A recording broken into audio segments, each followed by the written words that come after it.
श्रद्धाशील बंधुओं एवं श्रद्धाशील बाहर भारतीय संस्कृति में नारी का महत्वपूर्ण स्थान है।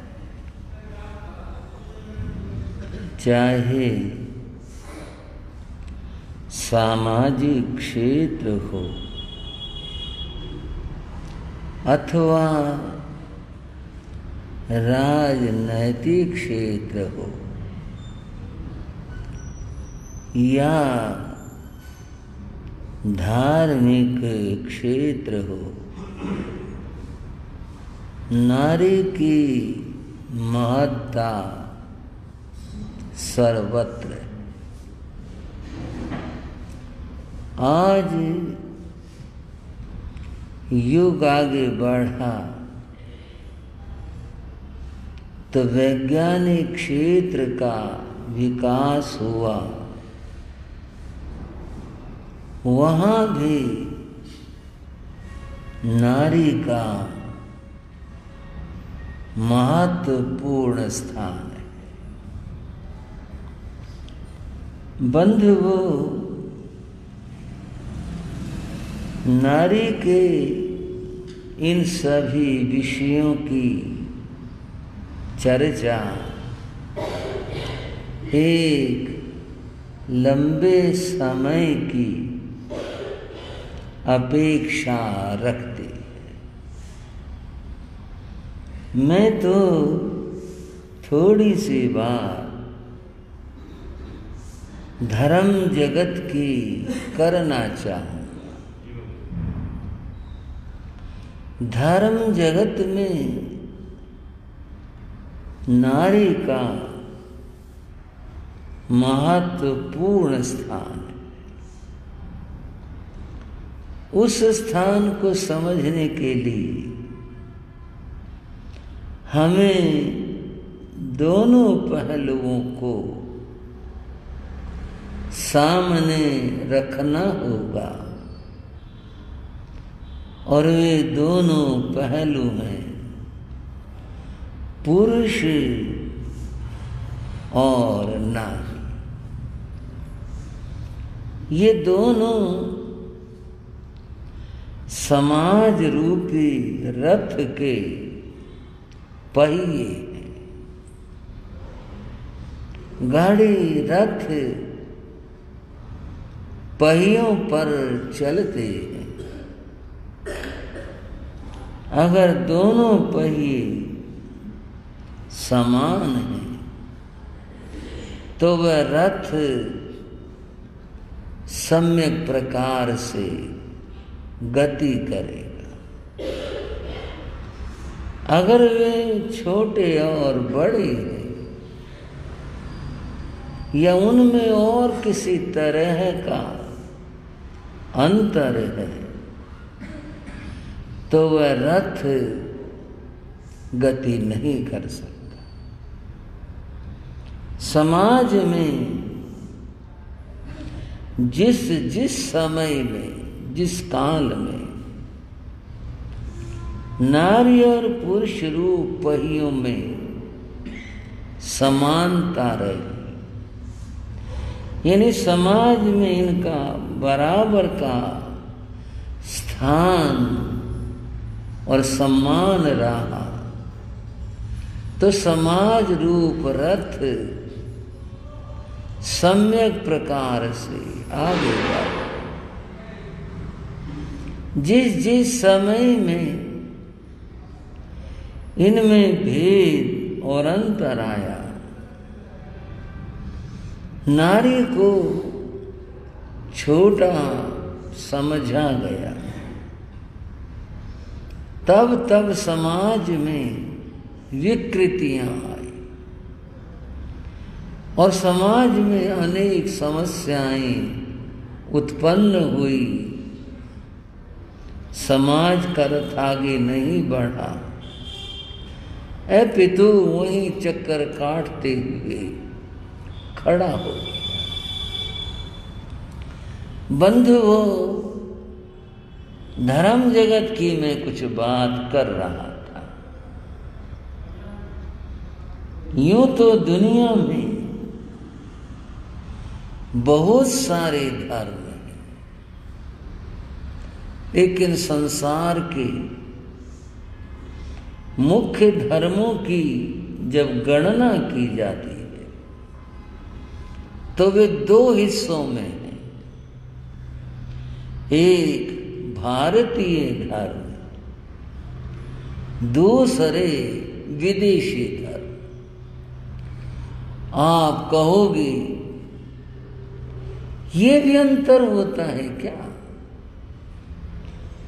ये इस दृष्टि से है कि किस धर्म का विकास, उद्भव कहां पर हुआ, उसने कहां पर विस्तार पाया, इस दृष्टि से ये बात कही जाती।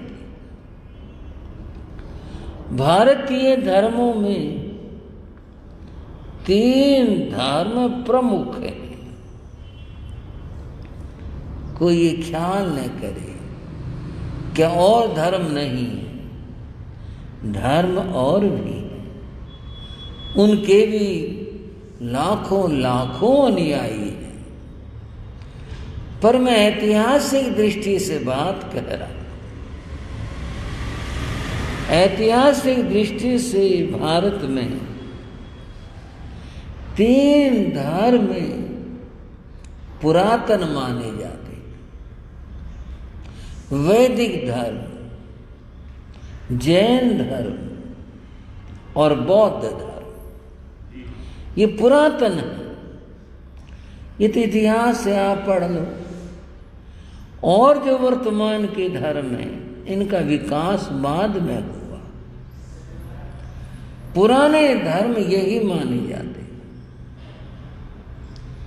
और विदेशी धर्मों में यहूदी, ईसाई और इस्लाम यानी मुसलमान, ये 3 धर्म ऐतिहासिक दृष्टि से पुरातन माने जाते हैं।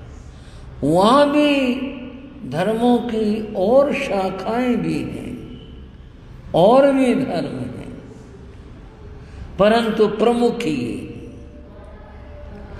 भारतीय धर्मों की बात करूं, वैदिक धर्म परंपरा में दोनों पक्ष मिलते हैं, जहां नारी का सम्मान भी है और जहां नारी की उपेक्षा भी है। दोनों बातें। एक जमाना था जब नारियों के लिए कहा जाता था कि जहां नारी की पूजा होती है, उस घर में देवताओं का वास होता है। वो स्वर्ग के देवता अदृश्य होकर उस घर में रहते हों, ये अर्थ नहीं। जहां नारी का सम्मान था, उस घर के लोग, उनका चरित्र, उनका जीवन दिव्य हो जाता है, वे देव कहलाते हैं। इसलिए कहा कि वहां देवताओं का वास है। और कहा कि नारियों ने ब्रह्मवादिनी पद प्राप्त की, जो ब्रह्म तत्व की ज्ञाता, वेद की ज्ञाता थी। उनका बड़ा धर्म जगत में सम्मान था, बहुत अधिक सम्मान था। नारी के शील, उसका चरित्र, उसके बलिदान, उसके बातें, इन सब से जो चित्र बना वो ये बना कि नारी को सम्मान देते हुए कई जगह पुरुष से भी आगे बढ़ा। जैसे कि जब बोलते हैं तो सीताराम बोलते हैं, भाइयों, राम सीता बोलते हैं, स्वीकृति आपकी, क्या बोलते हैं? पहले माता सीता का नाम लिया। ये उनके प्रति समाज का और धर्म जगत का उनके प्रति आदर है। राम सीता नहीं कहते। कोई ये सोचे तो राम में कोई कमी तो शब्द कैसे कह दे? आदर है ये समाज का। राधा कृष्ण कहते हैं। पहले नारी का नाम, उसके बाद पुरुष का नाम। इससे ज्यादा सम्मान और क्या हो सकता जो दिया गया। ये एक समय की बात हुई, उसी धर्म में, वैदिक परंपरा में काल का दोष आया, क्या स्थिति बनी, चिंतन और विचार बदले। वहां फिर क्या कहा? न अधीयताम, स्त्री शूद्र। स्त्री को और शूद्र को वेद पढ़ाना नहीं चाहिए। और यहां तक कि कोई अगर छिप करके, अब मैं तो बोलने में कठिनाई महसूस करता हूं, हम तो भाई कह के बोलते हैं, लेकिन जिस समाज में बोला गया शूद्र शब्द, हमारे तो शास्त्र में है ही नहीं, ये शब्द ही नहीं है। अगर छिप करके कोई सुन ले वेद को तो उसके कानों में शीशा डलवा दो। इतनी कठोर सजा। स्त्री को वेद पढ़ने का, सुनने का अधिकार नहीं था। ये भी उसी समाज की, उसी धर्म की बात है। यूं कहो उस समय की क्या स्थितियां रही, क्यों ये सोच बदली, क्या हुआ, अब ये तो इतिहास का विषय है। लेकिन पक्ष दोनों ही हैं, सम्मान का भी है और उसके तिरस्कार का। जैन धर्म की संक्षेप में बात करूं, महावीर के वैराग्य के कुछ कारण थे। बंधुओं, आप विज्ञ श्रावक हो, आप कहोगे कौन से कारण थे? महावीर तो जन्म से ही अवधि ज्ञान संपन्न थे, वो सब जानते थे। बाह्य कारण और निमित्त उनके लिए क्या महत्व रखते। अब निमित्त तो घटना तो कहनी पड़ेगी, वो अंदर में ज्ञानी थे, ये सत्य है। महात्मा बुद्ध के वैराग्य के 3 कारण बने थे, आपको ध्यान आया होगा। उन्होंने एक वृद्ध को देखा था, एक रोगी को देखा था और एक शव यात्रा जाते हुए देखी थी। तब कह रहे, मैं बूढ़ा भी हो जाऊंगा क्या मैं बीमार हो सकता हूं? क्या एक दिन मैं मर जाऊंगा? इन बातों का उत्तर खोजते हुए जब कोई समाधान नहीं मिला, तब उन्होंने संन्यास लिया। चलो वहां खोजेंगे, वहां पूछेंगे। ये उनके वैराग्य का कारण था। महावीर के वैराग्य में कुछ बातें बताई गई, जिसमें सबसे पहले कहा यज्ञ। महावीर जब राजकुमार थे, महल की छत पर थे, धुआं आया, बड़ा कड़वा बदबू भरा। सेवक से उन्होंने पूछा, अरे ये क्या हुआ?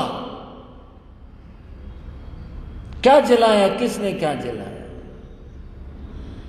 तो सेवक ने उत्तर दिया, कुछ दूरी पर यज्ञ हो रहा और उसमें पशु बलि की जा रही।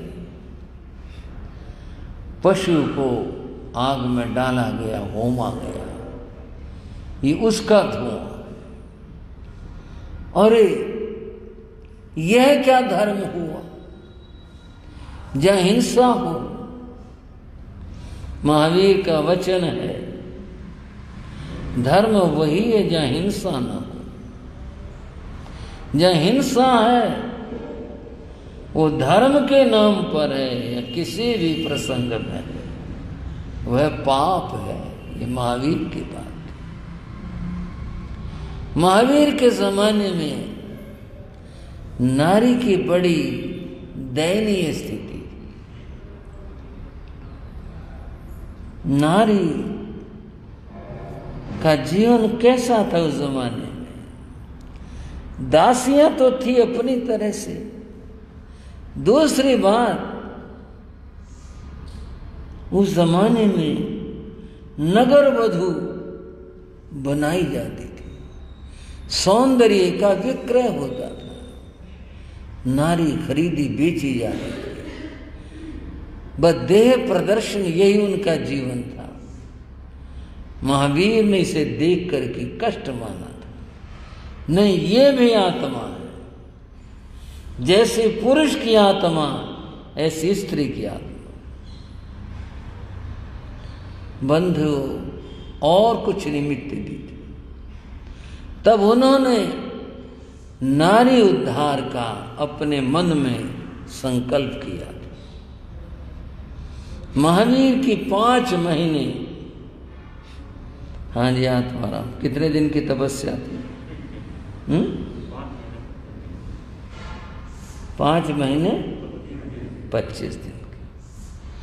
उसका पारण उन्होंने एक उस नारी के हाथों से किया था जिसके हाथों में बेड़ियां, हथकड़ी और बेड़ियां डली, हाथ पांव। अगर इसे साहित्य की भाषा में कहें, धर्म की भाषा में नहीं, साहित्य की भाषा में, जैसे उन्होंने अपनी तपस्या उस नारी के कष्टों का अंत करने के लिए अर्पित कर दी थी। पारना लूंगा तो इससे लूंगा, बाकी तुम्हारी धार्मिक बात अपनी तरह से। ये तो मैंने साहित्य की व्याख्या बताया। और फिर महावीर ने जो केवल ज्ञान पाया था, संघ की रचना की थी, तब उन्होंने पुरुष को और स्त्री को बराबर रखा था। संघ की रचना में साधु साध्वी, श्रावक और श्राविका, 2 पक्ष थे, एक अध्यात्म का एक गृहस्थ का। दोनों जगह पर नारी को बराबर का स्थान दिया। और अगर और बारीकी में जाएं तो नारियों की त्याग तपस्या वो तो बड़ी अद्भुत है, लेकिन यहां तो इतनी भर बात है।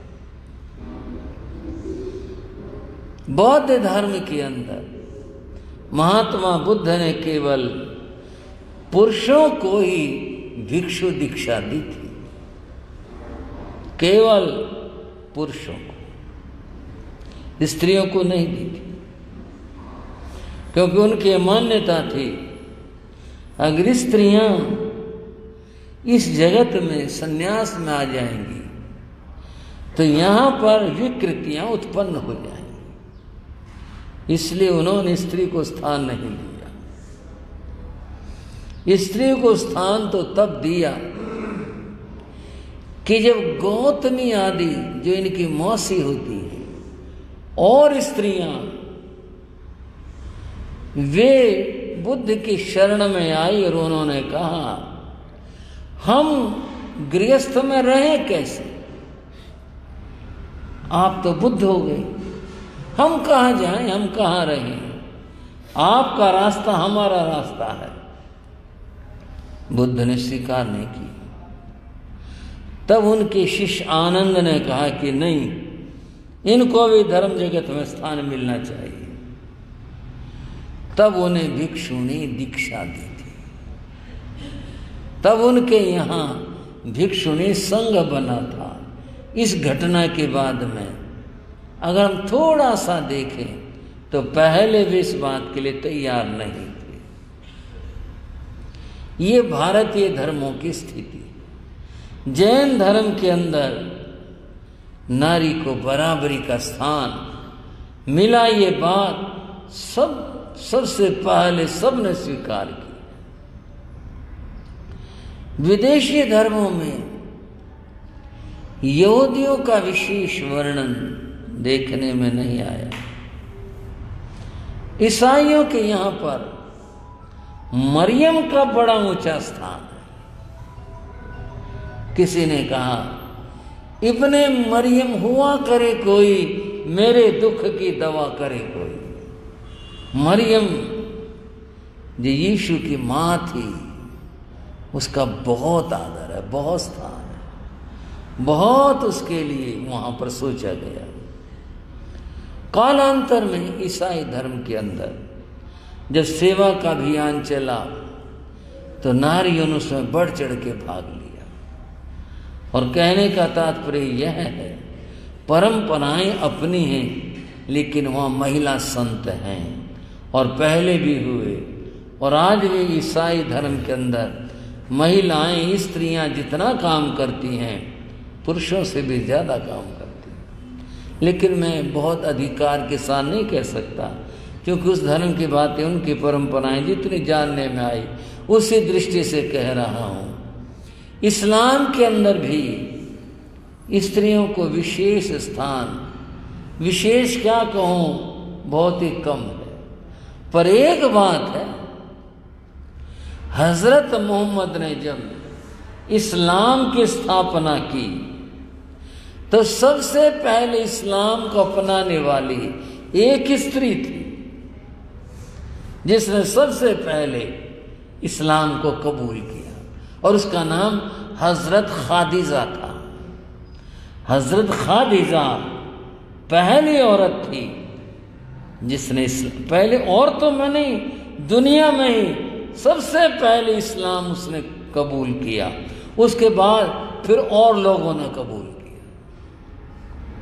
मैं अपनी बात पर लौट के आता कि संसार में सभी क्षेत्रों में नारी का महत्वपूर्ण स्थान। इस महत्वपूर्ण स्थान के पीछे तीन बातें हैं और वे प्रत्येक के रूप में वैदिक परंपरा में ऐसे कही गई। महाकाली, महालक्ष्मी, महासरस्वती, ये नारी के तीन रूप हैं। ये तीनों शक्तियां नारी में रहती हैं। महाकाली इसकी शक्ति का रूप है जो अत्यंत शक्ति से संपन्न है, और लक्ष्मी माया धन तो चाहिए, उसके बिना कैसे जीवन घर गृहस्थी चले, और सरस्वती ज्ञान के बिना कैसे जीवन चले। ये तीनों नारी के रूप है, नारी की शक्ति है। अब इन तीनों के बारे में यूं कि नारी की ये शक्तियां उसके अपने लिए भी और जगत के लिए भी, सबके लिए ही महत्वपूर्ण और आवश्यक है। बंधुओं, नारी की चर्चा एक विस्तृत चर्चा, एक लंबे समय की अपेक्षा वाली चर्चा। इसके सभी पहलू बड़े शोचनीय हैं। अब समय की स्थिति तो नहीं है तो अपनी बात को कहाँ रखूं, कहाँ समेटूं, पर जब भी चर्चा होती है तो ब्राह्मी और सुंदरी की जरूर याद आती है कि भगवान ने ये कार्य, आज का शब्द को ड्यूटी ब्राह्मी सुंदरी की लगाई कि जाओ बाहुबली को समझा के आओ। क्यों, ये और साधु नहीं थे वहां? जंगल में जाना, वहां जाना इतना मुश्किल काम कैसे गई होंगी?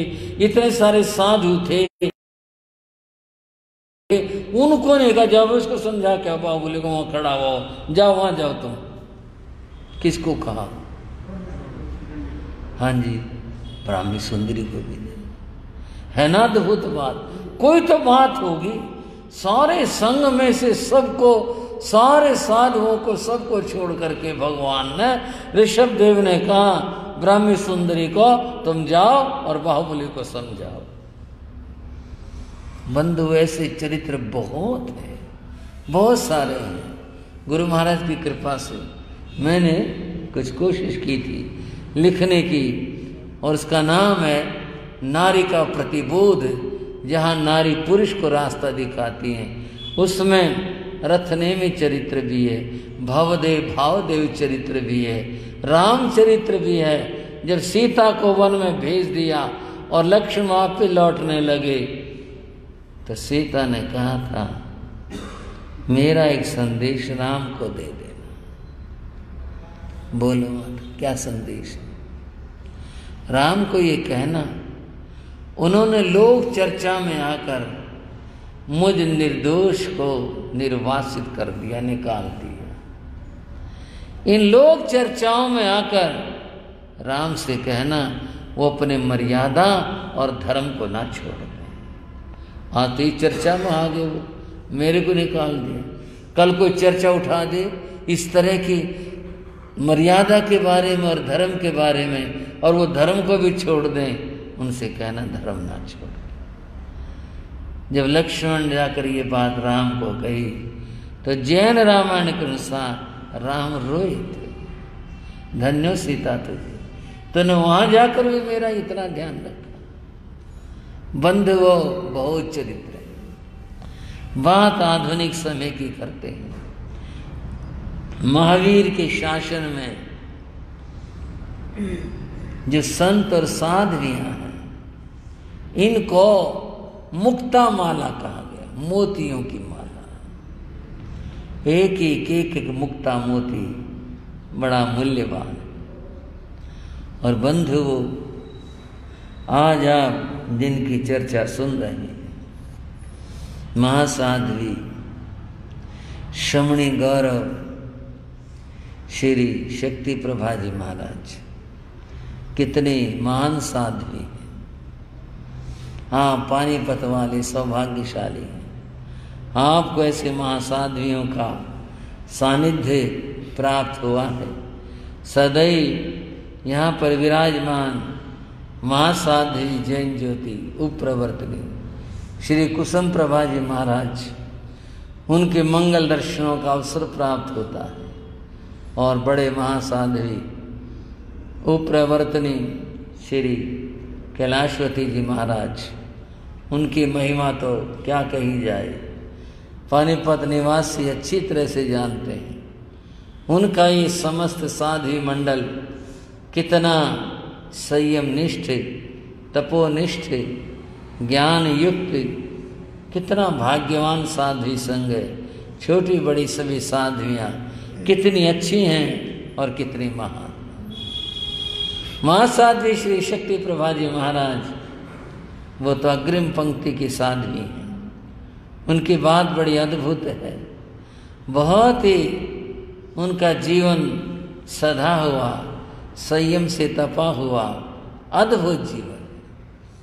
उनके जीवन की बातें आपने सुनी, उनकी साधना दीक्षा की बात सुनी। समय स्थिति से देखते हुए बार बार मैं क्या कहूँ, हम सब उनके लिए मंगल कामना करते हैं, बहुत बहुत मंगल कामनाएं करते हैं। और उनके स्वास्थ्य के लिए हम भावना करते हैं, वे सदैव स्वस्थ रहते हुए अपनी कृपाएं समाज पर बरसाते रहें, मार्गदर्शन करते रहें और अपने जीवन में संयम पथ के ऊपर आगे बढ़ते हुए अपना कल्याण करें, साथ में संघ समाज का मार्गदर्शन करते रहें। हम बार बार उनके लिए ऐसे मंगल भावनाएं, मंगल कामना करते हैं। पुनः समस्त मुनि वृंद की ओर से महासाध्वी शमणी गौरव शक्ति प्रभा जी महाराज के लिए हमारी सबकी बहुत बहुत मंगल कामनाएं हैं। और वो स्वस्थ रहते हुए इस तरह से संयम आराधना करते हुए श्री संघ का मार्गदर्शन करती रहेंगी। इन्हीं शब्दों के साथ मंगल कामनाएं आशीर्वाद देते हुए अपनी बात को विराम देता हूँ। चत्तारि मंगलम अरिहंता मंगलम सिद्धा मंगलम साहू मंगलम केवली प्रणतो धम्मो मंगलम चत्तारि रुगुत्तमा अरिहंता रुगुत्तमा सिद्धा रुगुत्तमा साहू रुगुत्तमा केवली प्रणतो धम्मो रुगुत्तमो चत्तारि शरणं प्रविज्यामि अरिहन्ते शरणं प्रविज्यामि सिद्धे शरणं प्रविज्यामि साहू शरणं प्रविज्यामि केवली प्रणतं धम्मं शरणं प्रविज्यामि। ये चार शरण दुख हरण जगत में और न शरणा कोई होगा। जो भव प्राणी करे आचरण उसका अजर अमर फल होगा। उसका सदा ही मंगल होगा। मंगल आशीर्वाद, मंगल आशीर्वाद, मंगल आशीर्वाद।